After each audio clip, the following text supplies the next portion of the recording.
It was totally spontaneous. I mean, it certainly wasn't planned. It was peculiar. Under Pressure might sound like a meticulously crafted rock song, but in reality, it was completely improvised.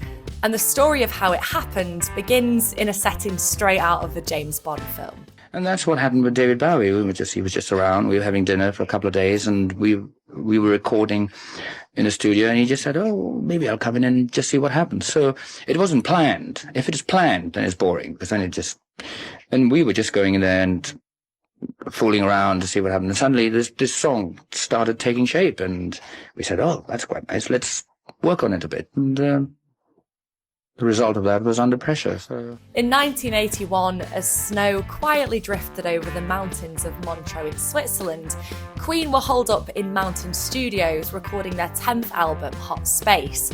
And just down the corridor, David Bowie was recording the soundtrack for a film called Cat People.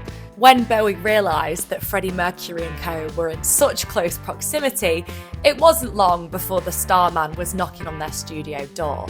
Initially, they decided that he was going to do the backing vocals for the Queen track Cool Cat, but that didn't last long. As Roger Taylor recalled, David came in one night and we were playing other people's songs for fun, just jamming. And in the end, David said, "This is stupid.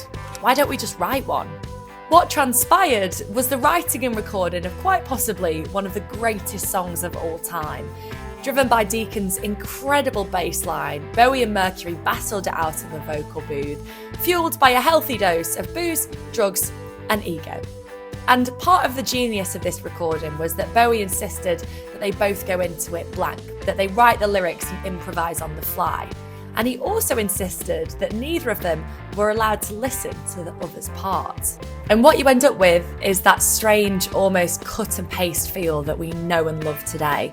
Two voices circling around the same idea without ever quite landing in the same place, but somehow still weaving together so beautifully.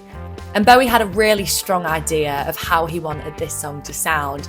Apparently, he was very specific and meticulous when it came to the mixing of the track, and also insisted that it was renamed Under Pressure after originally being dubbed People on the Streets.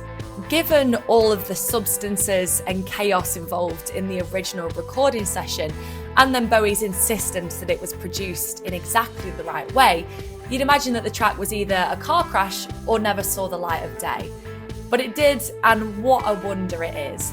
It's also pretty insane that some lyrics, literally made up on the spot in an improvised session, were better than most of us could write in an entire lifetime. But I suppose it's testament to the fact that both Mercury and Bowie were, and always will be, two of the greatest songwriters of all time.